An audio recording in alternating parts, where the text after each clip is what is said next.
Hello students, कैसे हो आप सब। स्वागत है आपका मेडिकमिंग अब्रॉड के चैनल में।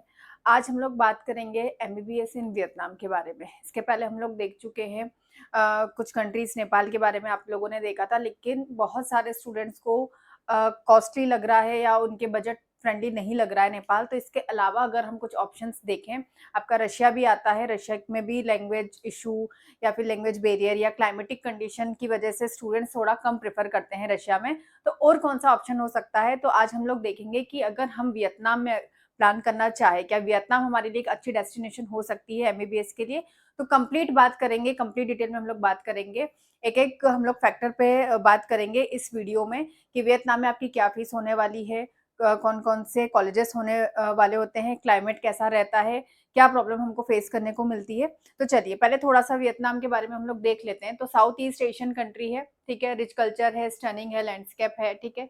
तो बढ़िया एक अच्छा एनवायरनमेंट देती है ये। एजुकेशन सिस्टम इसका धीरे धीरे रैपिड कर रहा है और अभी अच्छा ग्रोथ करा है वियतनाम ने एजुकेशन सिस्टम में। बुद्धिज्म जो है, क्योंकि बहुत सारे लोगों को रिलीजन वाला भी फैक्टर जो रहता है, तो यहाँ पे आपका बुद्धिज्म जो है वहां पे इनका रिलीजन है, ठीक है। तो पॉलिटिकली भी ये स्टेबल है। हमारा सेफ इन्वायरमेंट यहाँ पे इंटरनेशनल स्टूडेंट्स को मिलता है। चलिए डायरेक्ट बात करते हैं काम की कि वियतनाम में का, क्योंकि ओवरव्यू देख लेते हैं। एमडी इक्वलेंट टू एमबीबीएस, ठीक है। यहाँ पे आपका एमडी कहा जाता है, तो ये इक्वलेंट होता है आपका एमबीबीएस के। कोर्स ड्यूरेशन 6 ईयर होता है यहाँ पे, इंक्लूडिंग इंटर्नशिप, ठीक है। तो यहाँ पे हमको 5.5 की जगह इंडिया से अगर हम कंपेयर करें तो यहाँ पे 6 ईयर्स का आपको ड्यूरेशन देखने को मिलेगा। मीडियम ऑफ इंस्ट्रक्शन यहाँ पे इंग्लिश ही होता है मोस्ट ऑफ यूनिवर्सिटी में। नीट रिक्वायरमेंट मैंडेटरी होती है फॉर इंडियन स्टूडेंट्स, लेकिन यहाँ पे हमको एक बेनिफिट मिलता है कि अगर आप 2024 से पास आउट है या आप 2023 से पास आउट है, तो भी आप इस ईयर 2025 में वियतनाम में अप्लाई कर सकते हैं। Recognisation WHO, NMC for some universities and other global medical bodies, यानी कि WHO और NMC तो प्रोवाइड करवाती है, बाकी कुछ यूनिवर्सिटीज ऐसी है जो और भी आपका आपकी जो होती है यूनिवर्सिटीज को प्रोवाइड करवाती है। एनुअल ट्यूशन फीस की बात करें अप्रोक्स 3 लाख टू 6 लाख, यानी कि सिर्फ साल की अगर हम फीस की बात करें तो 3 से 6 लाख आपका ट्यूशन फीस वियतनाम में एमबीबीएस की होती है। एलिजिबिलिटी देख लेते हैं कि क्या क्या एलिजिबिलिटी क्राइटेरिया है यहाँ पे। 10+2 विद फिजिक्स केमिस्ट्री बायोलॉजी, ठीक है। मिनिमम मार्क्स चाहिए आपके 50% PCB, general category 40%, reserve category जो कि आपका रशिया और नेपाल में भी होता है। नीट क्वालिफिकेशन मैंडेटरी होती है, लेकिन अगर 2025 में आप अपीयर नहीं हो रहे हैं, तो अगर 2024 या 23 में आप क्वालिफाइड है तो आप क्या कर सकते हैं, यहाँ पे 2025 में आप अप्लाई कर सकते हैं। सेम एज लिमिट जो हमारे यहाँ इंडिया में होती है 17 ईयर्स और above at the time of admission, ठीक। कर लेते हैं 10th और 12th की मार्कशीट लगेगी, नीट स्कोर कार्ड आपका लगेगा, पासपोर्ट आपका वैलिड फॉर एटलीस्ट 6 मंथ का होना चाहिए, ठीक है। Passport size photograph, admission offer letter from the university, ठीक है। जिस भी यूनिवर्सिटी को आप चूज कर रहे हैं, ठीक है, तो उस यूनिवर्सिटी का आपके पास एडमिशन लेटर होना चाहिए। मेडिकल फिटनेस सर्टिफिकेट भी कुछ कुछ यूनिवर्सिटीज आपकी वियतनाम में मांगती हैं, ठीक।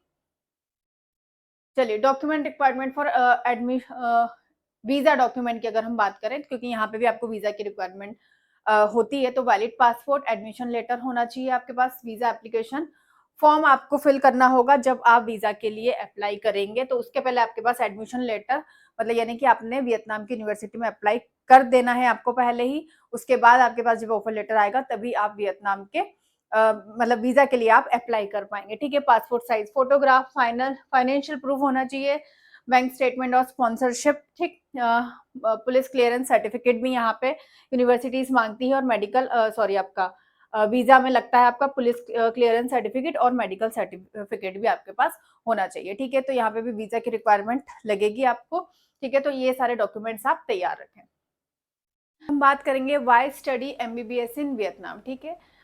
हमारे पास और भी ऑप्शन है। आप ये आप सोच रहे होंगे कि जब रशिया में भी आपका इतनी ही फीस लग रही है मिनिमम, तो हम वियतनाम क्यों चूज़ करें, ठीक है। चलिए अभी देखते हैं। Affordable tuition and living cost तो है ही सही, ठीक है। रशिया में भी है, किर्गिस्तान कजाकिस्तान में भी आपको चीज़ मिल जाएगी। इंग्लिश मीडियम प्रोग्राम से ग्लोबली रिकॉग्नाइज डिग्री है, culture friendly and safe environment है, ठीक है। जो आपका कल्चर है वो क्या है आपका, बहुत फ्रेंडली है। बुद्धिज्म वहाँ का रिलीजन है, जैसे कि मैंने आपको बताया कि बहुत सारे स्टूडेंट्स आपका इस्लामिक कंट्री प्रेफर नहीं करते हैं, ठीक है। सेफ इन्वायरमेंट आपको मिलेगा, नो डोनेशन और फीस मिलेगी, कोई भी डोनेशन नहीं लगता है। एक्सपोजर आपका होता है to Asian health care system में, ठीक है। वहाँ पे आपको गुड एक्सपोजर देखने को मिलता है, क्योंकि वियतनाम जो है आपका साउथ एशियन कंट्री है, ठीक है। अब यहाँ पे आप समझिए कि जैसे रशिया में स्टूडेंट थोड़ा सा अगर पीछे हटता है एडमिशन लेने के लिए, तो उसको यही प्रॉब्लम होती है कि इतना विंटर हम लोग, इतनी हार्श विंटर उनको वो नहीं सहन कर पाएंगे, या उनको ऐसा लगता है कि बहुत ज़्यादा खैर दूर है, या जो भी है उनको प्रॉब्लम ये फेस करनी पड़ती है। रशियन लैंग्वेज का भी बैरियर होता है यहाँ पे, खैर यहाँ पे भी थोड़ा लैंग्वेज का वियतनामीज यहाँ पे बोली जाती है, लेकिन यहाँ पे जो इन्वायरमेंट है वो बहुत अच्छा मिलेगा आपको। अगर हम क्लाइमेटिक कंडीशन की बात करें तो ये बैरियर हमारा वियतनाम में दूर हो जाता है, क्योंकि इंडिया से मिलता जुलता क्लाइमेट है वहाँ का, ठीक है। जैसे अगर यहाँ पे अभी तो बहुत ज़्यादा गर्मी पड़ने लगी है, लेकिन नॉर्मली वहाँ पे टेम्परेचर आपका मॉडरेट होता है, तो ये आपको क्लाइमेट वाला बैरियर आपको देखने को नहीं मिलेगा, ठीक है। कंट्री भी सेफ है, कहीं कोई ऐसा हमें डर या हम सिक्योर फील ना करें, ठीक। ब्यूटीफुल है तो आपको और वहाँ पे अच्छा भी लगेगा कि हाँ हम लोग एक अच्छी कंट्री में हम लोग स्टडी कर रहे हैं, ठीक। Most university open admission around September. हाँ, इनटेक की बात कर लेते हैं तो इनटेक होता है आपका 2 टाइम्स इनटेक होता है। ओपन एडमिशन होता है इनका सितंबर और अक्टूबर में, with some offering spring intake in March and April. अभी इसका इनटेक होगा आपका सितंबर अक्टूबर में, ठीक है। बाकी इसका इनटेक होगा आपका मार्च और अप्रैल में भी इसका क्या होगा, इनटेक होता है। तो अगर अभी आप जो अपकमिंग इनटेक है आपका, उसमें अगर आप प्लान कर रहे हैं तो बिल्कुल आप MBBS के लिए प्लान कर सकते हैं। आपका अगर 2024 का आप क्वालिफाइड है तो आप उस स्कोर कार्ड के थ्रू भी आप वियतनाम में एडमिशन ले सकते हैं, ठीक है। चलिए अब बात कर लेते हैं ट्यूशन फीस के बारे में। MBBS फीस इन वियतनाम अगर हम देखें तो ट्यूशन फीस होती है 18 से 30 लाख, पूरी टोटल आपकी 6 साल की, ठीक। इनटेक की अगर हम बात सॉरी यहाँ पे एनुअल ट्यूशन फीस की बात करें तो 3 लाख से 6 लाख, यानी कि एक साल में आपकी ट्यूशन फीस कितनी होगी पर ईयर की, 3 से 6 लाख तक होगी आपकी। हॉस्टल एंड फूड आपका 1 से 2 लाख। मिसलेनियस एक्सपेंसेस अगर हम देखें तो 50,000 आपका अदर एक्सपेंसेस हम लोग जोड़ लेते हैं। 1 से 2 लाख आपका एडिशनल कॉस्ट आप मान के मतलब जोड़ के चलिए, ताकि आपको थोड़ा सा सही रहेगा कि हाँ इतना आपका माइंड मेकअप रहेगा, ठीक। तो टोटल कॉस्ट अगर हम देखें तो 25 से 35 lakh approx for the full course. इसमें आपका सब कुछ आ जाता है, इंक्लूडिंग आपका हॉस्टल वगैरह सारी चीज़ें आपकी आ जाएगी, ठीक है। तो एक बहुत अच्छा ये आपके लिए डेस्टिनेशन हो सकता है MBBS के लिए, ठीक। अब हम इसके सिलेबस के बारे में देख लेते हैं कि क्या सिलेबस होगा। तो सिलेबस में हम देखें फर्स्ट ईयर आपका 2 साल anatomy psychology biochemistry. Third year में आपको फार्माकोलॉजी पैथोलॉजी माइक्रोलॉजी आपका सब्जेक्ट्स होते हैं। फिर 4 to 5 ईयर में आपका मेडिसिन सर्जरी पेडियाट्रिक्स गायनिकोलॉजी और साइकेट्री आपको पढ़ाई जाती है। इंटर्नशिप रोटेशनल क्लिनिकल इंटर्नशिप होती है, जो आपका अदर कंट्रीज में भी होती है, ठीक। चलिए अब अगर हम देख लेते हैं ड्यूरेशन के बारे में, तो वही 1 ईयर की इंटर्नशिप, 6 ईयर का आपका टोटल कोर्स होता है। 5 साल academic study, pre clinical para clinical and clinical subject पढ़ाए जाते हैं आपको, और 1 ईयर मैंडेटरी इंटर्नशिप होती है, ठीक। तो ड्यूरेशन आपका 6 साल का है, ठीक।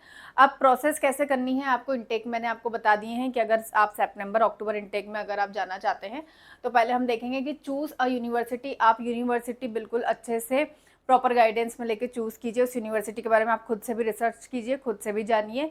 किसी आप काउंसलर की आप हेल्प लीजिए, गाइडेंस लीजिए प्रॉपर, ठीक है।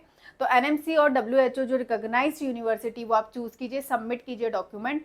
आपको जो भी फॉर्म रहेगा यूनिवर्सिटी का वो फिल कीजिए, academic document NEET score card आपको सबमिट करना होगा। उसके बाद आपको रिसीव्ड होगा क्या, एडमिशन लेटर आपको रिसीव हो जाएगा, ठीक है।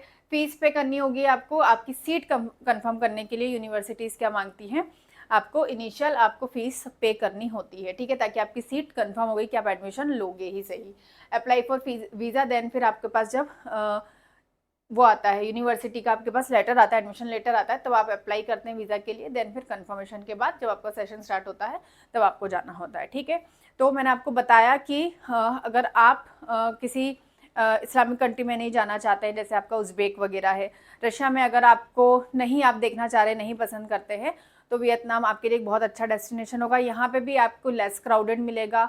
अगर क्लाइमेटिक वाला जो हमारा बैरियर अदर कंट्रीज़ में जो है, ठीक है, जहाँ पे माइनस में आपका विंटर में टेम्परेचर चले जाता है, तो ये उस प्रॉब्लम का एक अच्छा सॉल्यूशन है वियतनाम।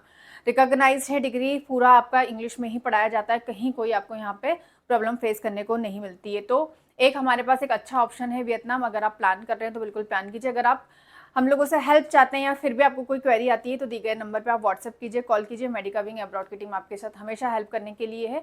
और भी यूनिवर्सिटीज़ और कॉलेजेस के बारे में हम बिल्कुल कंप्लीट डिटेल में बात करेंगे हर वीडियो में, तो बने रहिए मेडिका विंग के साथ। चैनल को सब्सक्राइब नहीं किया है तो सब्सक्राइब कर दीजिए, बेल आइकन को प्रेस कर दीजिए ताकि आपको नोटिफिकेशन अपडेट्स मिलते रहे।